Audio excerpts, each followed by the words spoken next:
plastic material is all type of sediments. Generally we can say boulders, ovals, फिर और छोटे हो जाते हैं pebbles, gravels, फिर sand, फिर और भी minor हो जाते हैं silt, and the finest material is known as clay. All these are the plastic material. Generally, you know, बड़े-बड़े stone with the angular form, बड़े-बड़े boulder में कोई भी boulder ऐसा हो सकता है, इसके corner होंगे, edge होंगे, but when it start rolling down or breaking down, तो जब ये roll करता है तो ये थोड़ा सा ऐसे हो जाता है, और ये भी फिर छोटे-छोटे पीस में टूट के ये राउंडेड हो जाते हैं, और ये बिल्कुल आपके आलू देखे, कई बार आलू के शेप में कई बार स्टोन हो जाते हैं, छोटे छोटे स्टोन बन जाते हैं. So this is bigger boulder, smaller boulder, ये थोड़ा और छोटा हो जाता है, और ये और छोटा हो जाता है, स्मॉलर बोल्डर्स और smaller. This is gravels, all gravels, and ultimately they convert into sand. Sand is sometimes we used to say coarse sand, C-O-A-R-S-E, coarse, medium sand, and fine sand, then the silt and clay. So always there is the composition. If being a geography student, you should know the size of the, these are the relative terminology, but sand is having always a size. Size is 0.1 to 0.5 mm diameter of every particle. इतना millimetre का diameter है, आधा mm का diameter है. So that particle is known as that comes under the sand. So 0.1 to 0.002 is silt, 0.2 mm millimeter, and 0.002 and less is mm millimeter and less. It is known as the clay. So these particles you should know. Clay is so fine. You can see in the chalk is in my hand. I could not realize if I don't see my fingers. यहाँ देखिए white है, अगर मैं हाथ चलाता हूँ तो मुझे पता नहीं चलता, because this chalk is composed of clay and it is this smaller than this size. So it is not so fine, finest material is there. फिर इससे बड़ा silt और फिर sand. So these all are the plastic material formed by the all weathering, particularly physical weathering. Okay? After physical weathering, come over to the second aspect, what is erosion. Erosion is breakdown and transportation of any of the rock. This I said in situ breakdown. एक पत्थर अपनी जगह बड़े-बड़े टूट जाए तो weathering. If water is flowing and it breaks the stone, it is called erosion. If wind is blowing and blasting of the wind separate the microscopic particles of the rock, तो छोटे-छोटे महीन दानों को हवा चलती है, तोड़ती रहती है, अलग करती रहती है. That is called blasting. So that process, when something is in movement, wind is in movement, water is in movement, or glacier is in movement, so they breaks the rocks into pieces, and that breakdown in movement is known as the erosion. So erosion have two process. One is the breakdown and second is the transportation. Now let me explain the erosion here. So after this, quickly, this is erosion. Erosion have breakdown in movement. कोई चीज चल रही है और break down हो गया है. अगर विंड चल रही है और उसका ब्रेक डाउन है। सो विंड सेपरेट्स, विंड भी छोटे छोटे माइन्यूट डस्ट, ये डस्ट कहाँ से आती है डेजर्ट में? डेजर्ट में इतना सारा सहारा में रेत हो जाता है। सहारा में तो अलग अलग टाइप्स के डेजर्ट के नाम रखती है। सहारा में जो डेजर्ट है उन डेजर्ट के अलग अलग, कई जगह हम इसको रेड डेजर्ट कहते हैं, कई जगह अर्क डेजर्ट कहते हैं, ERG। रेड का मतलब है जहाँ स्टोन ज़्यादा होते हैं, स्टोनी डेजर्ट जो होगा स्टोनी डेजर्ट सहारा में उसको, और जहाँ सैंडी डेजर्ट होगा उसको अर्क डेजर्ट होगा। तो ये सैंड इतनी आती कहाँ है? So sand is the by product of blasting. So wind have the blasting. जैसे हम डायनामाइट लगा के ब्लास्ट करते हैं, हम तो बड़ी सी रॉक को ब्लास्ट करते हैं, लेकिन हवा के चलने से जो माइन्यूट माइक्रोस्कोपिक पार्टिकल रॉक से छोटे छोटे अलग होते रहते हैं और रेत इकट्ठा होता रहता है एक साइड में, that is the process, break down process is called blasting. अगर वाटर होगा, वाटर की दो प्रोसेस है, वन इज एब्रेजन, ये जरा समझ लीजिए, and one is called accretion. Abrasion and accretion, these are the two important phenomena, you should be aware of it. Abrasion means when water is rubbing, एक पानी में, एक रिवर पे अगर कोई एक स्टोन रोल करके चल रहा है, एक स्टोन रोल कर रहा है, रिवर है, एक रिवर है और इस रिवर में एक स्टोन है, ये रोल करता हुआ चलता है, तो क्या होता है? अपने बेस को, अपने चैनल को क्रैक करता हुआ चलता है, तोड़ते हुए चलता है, डाउनवर्ड कटिंग करता है। दिस डाउनवर्ड कटिंग और रब करके चलता है, रगड़ खा के चलता है। एक कबीर का दोहा है ना, करत करत अभ्यास से जड़मती होत, और आगे रसरी आवत जाते सिल्वर परत निशान। वो पत्थर पे निशान, रस्सी के आने जा, बार बार रस्सी खींचने से पत्थर पे भी निशान पड़ जाते हैं और पत्थर कट जाता है वहां से। That cutting is known as the abrasion. इसी तरह एक पत्थर बार बार एक चैनल में हर बार लुढ़कता हुआ पत्थर है, बड़ा सा पत्थर जोर से गिरेगा, यहाँ से तोड़ देगा, फिर ये आगे लुढ़क गया, इसको तोड़ देगा। This break down by the rubbing of the surface is known as abrasion. But what is accretion? Accretion is sometimes पानी में दो पत्थर हैं. When two stones are they collide with each other. दो पत्थर पानी में अपने आप they are not rubbing each other. But when they collide each other, दो पत्थर टूट के उसके 50 टुकड़े हो जाएंगे, 25 टुकड़े इसके और 25 टुकड़े इसके. So the breakdown of the two big stones into smaller hundreds, thousands, millions of stones gradually by the colliding each other. इससे पहले एब्रेजन में कहाँ कोलाइड कर रहे थे? सरफेस से. बट दो पत्थर आपस में भी तो टकराते हैं. When the two stones collide each other, दो पत्थर आपस में टकराने से टूट के छोटे छोटे टुकड़े हो जाते हैं. अब पूरा गंगा प्लेन इतना रेत कैसे बन गया? ये सभी मैंने सैंड से क्ले, बोल्डर से क्ले तक कैसे बने? हर बार या तो एब्रेजन हुआ या एक्रीशन हुआ. So this is the process, breakdown process. This process is the byproduct of water erosion, and sometimes glaciers also breaks. Glaciers, it is known as the plucking. Glaciers में सबसे ज़्यादा पत्थर को तोड़ने की, ग्लेशियर जब चलते हैं ना वो बुलडोजर की तरह चलते हैं.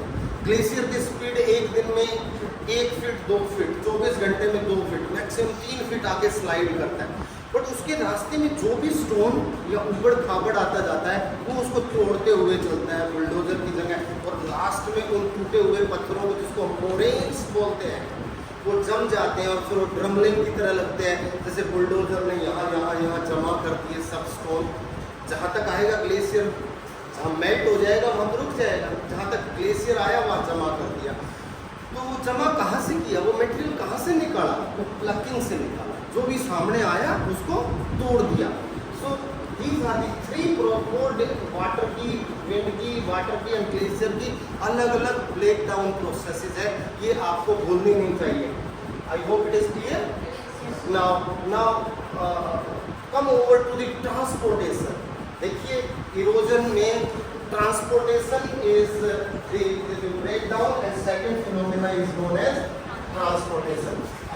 इसमें ट्रांसपोर्टेशन को जरा समझ लीजिए। इरोजन है विद ट्रांसपोर्टेशन।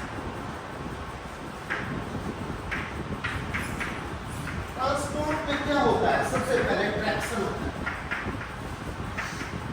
ट्रैक्शन यानी कि ट्रैक्शन मतलब अब आप कई जगह देखते हो ना, ट्रेन में कभी ट्रेवल किया होगा, जब ट्रेन में 20, 30, 40, 50 बुग्गी लगी होती है, जब इंजन सबसे आगे वाली बुग्गी को रोक करता है तो एक धक्का मारता है और हर बुग्गी एक दूसरी बुग्गी को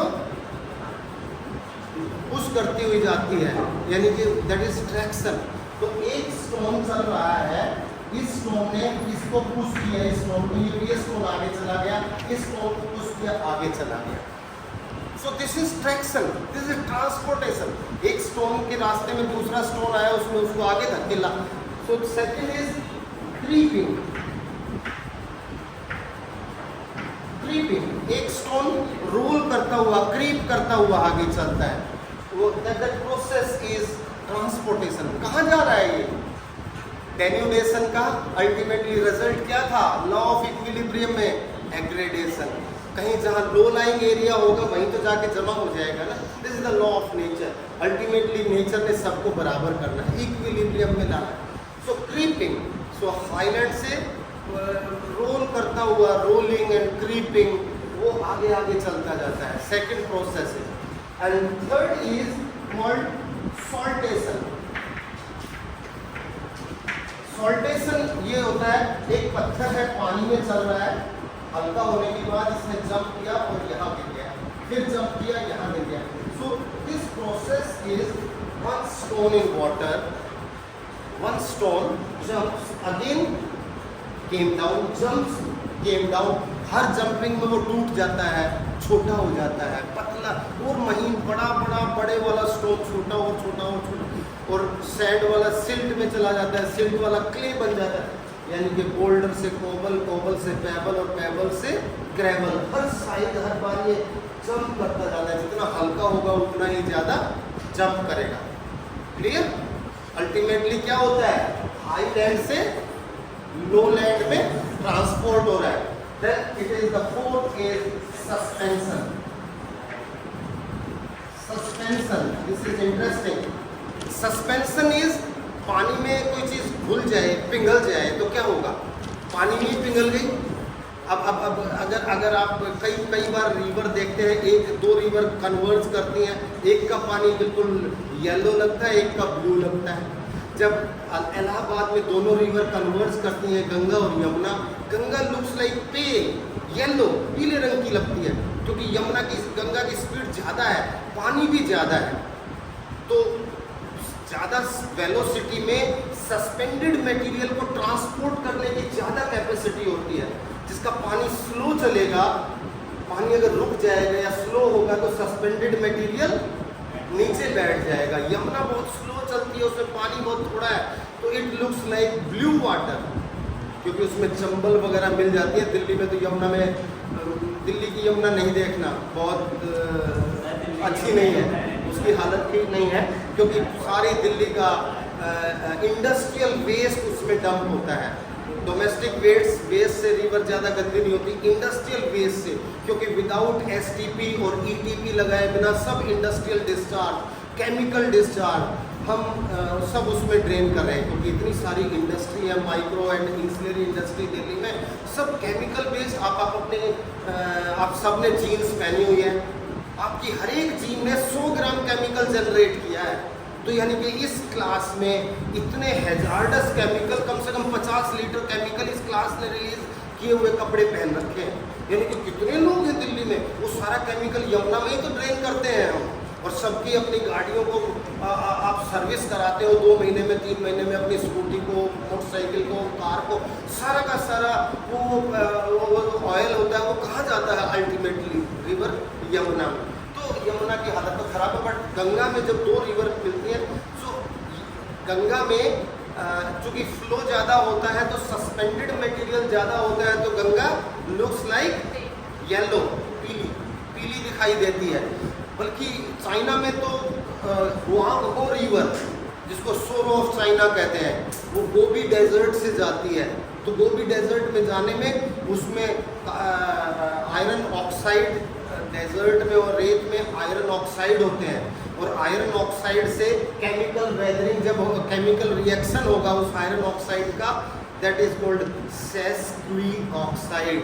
और सेस्क्वी ऑक्साइड से जब वाटर का रिएक्शन होगा तो उसका कलर लाल हो जाएगा या पीला हो जाएगा, उसको येलोई रिवर कहते हैं। और वो इसलिए कहते हैं कि और उसमें सस्पेंडेड मटेरियल बहुत होता है क्योंकि डेजर्ट से जाती है। जो रिवर डेजर्ट से जाएगी, चाहे इंडस रिवर हो जो थार डेजर्ट से जाती है, चाहे नाइल रिवर हो जो सहारा डेजर्ट से जाती है, कोई भी रिवर, चाहे नाइजर रिवर हो, डेजर्ट से जो जाएगी उसका कलर येलो हो जाएगा, उसमें सस्पेंडेड मटेरियल ज़्यादा होंगे। तो that is ultimately that material is transported through suspension. मई के महीने में, इस साल मई के महीने में तो आपको लगता ही नहीं कि, तो लगता है मानसून चल रहा है। मई का पहला भी पिछले 10 दिन से दिल्ली में मानसून चल रहा है, लेकिन मई के महीने में लू विंड्स के साथ डस्टी आंधी आती है, डस्ट के साथ। कई बार 10-10 दिन तक एटमॉस्फेयर में डस्ट पार्टिकल्स सस्पेंडेड ऑर्डर में रहते हैं। कई बार हीट बहुत ज़्यादा होती है लेकिन सन दिखाई नहीं देता because of the presence of sand. That sand is in suspended order. कहाँ से आई ये सैंड? डेजर्ट से, थार डेजर्ट से। Ultimately it is deposited here. और जब किसी डेजर्ट के सैंड से जो दूसरा एरिया डिपॉजिट होता है प्लेन, उस प्लेन को लोएस्ट प्लेन कहते हैं। सो दिल्ली टू जयपुर सारा लोएस्ट प्लेन है। यहाँ सारा सैंड डस्ट ने ट्रांसपोर्ट कर करके जमा किया है। So this is all dust is there. So suspension, चाहे वाटर में हो चाहे एयर में हो, suspended suspension in suspended order atmosphere में वो कई 10-10 दिन तक डस्ट रहती है और 10-15 दिन के बाद एयर से नीचे आ जाती है। और जब पानी की स्पीड कम होती है तो वो डस्ट पानी से नीचे जमा हो जाती है। फ्लूवियल वाटर में वो कैरिंग कैपेसिटी, वो जब पानी हिलता रहता है तो सस्पेंडेड मटेरियल भी ज़्यादा रहता है। और द लास्ट होता है solution. Number 5 is solution. Chemical reaction में क्या होता है? Hard rock, chemically reactive rock become soluble, वो पानी में डिसॉल्व हो जाती है। और डिसॉल्व होकर अल्टीमेटली वो पानी कहाँ जाता है? लो लाइंग एरिया में, सी में या ओशन में। तो सॉल्यूशन ही एक इसे mode of transportation. So the breakdown during movement and transportation both together makes the transport erosion.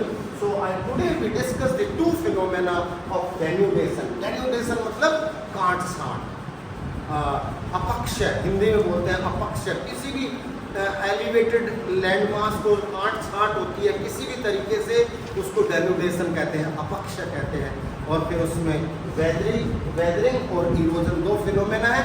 In next class we will discuss the mass wasting. So by that time, thank you very much youngsters.